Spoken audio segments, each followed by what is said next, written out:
Welcome to the Mow Your Backyard edition of the Cubs recap. Why is it called the Mow Your Backyard? Because the Twins got the Cubs in their backyard and mowed them down. You want the ugly numbers in an 11-1 loss in the second game of a very, very tough and very, very long road trip?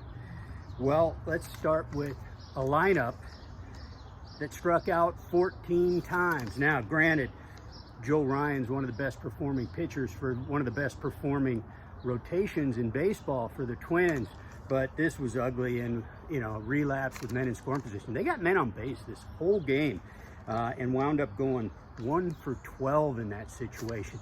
The only hit was the number 9 hitter, Tucker Barnhart, who actually reached base 3 times. Give him a friggin' gold star if you want to give any gold stars to this ugly mess.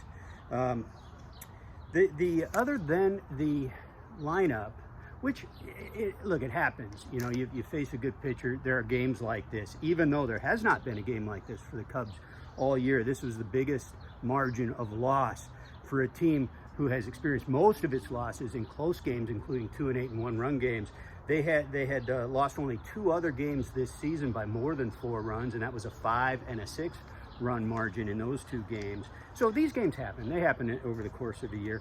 The thing that, if you want to look at one thing that might be a bigger picture thing looking forward, it's Heyden Wesneski, the rookie who started against the Twins. And again, the Twins are a good team, and it's not that these things happen with young pitchers. Wesneski had been on a good run. His previous starts, he had lowered his season ERA under 4.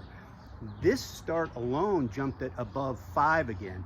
And really the telling signs here are that he really doesn't have an answer yet for left-handed bats. This was a thing a little bit last year. He's got that wipeout slider when it's on. That's terrific against right-handers. But until he can command the ball better against lefties or come up with something else to neutralize them, this is going to be a problem because the Twins loaded up. 6 guys in that lineup were lefties or switch hitters, including 5 of the top 6 spots in the order. Only Carlos Correa, who's going to play and bat near the top of the order every day regardless, was a right-hander in that group. And the effects were obvious. Look, coming into the game, lefties had hit .295 with an .840 OPS against Wesneski. Right-handers .250, .679 OPS. And the plate appearances were similar, which tells you that teams are loading up with lefties where they can, just like the Twins did. Joey Gallo leading off. He hits a home run in 3 at-bats. Alex Kirilloff, who debuted, his season debut was this month, hits his first 2 homers of the year and had a double in the game off of him. And Jorge Polanco, switch hitter, batting cleanup. He did strike him out once, but he lined out hard in his other out, and he hit a 2-run homer.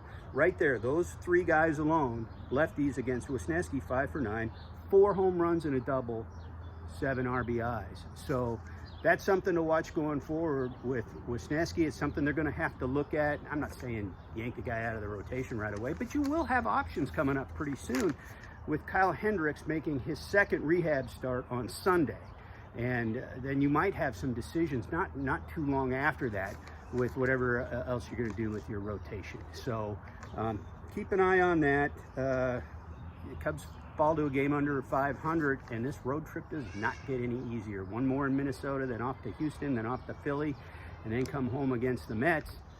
I don't know. 6 hits, 5 of them singles, 14 strikeouts, 1 for 12 with men in scoring position. If that ain't getting your lawn mowed for you, I don't know what is. Take that.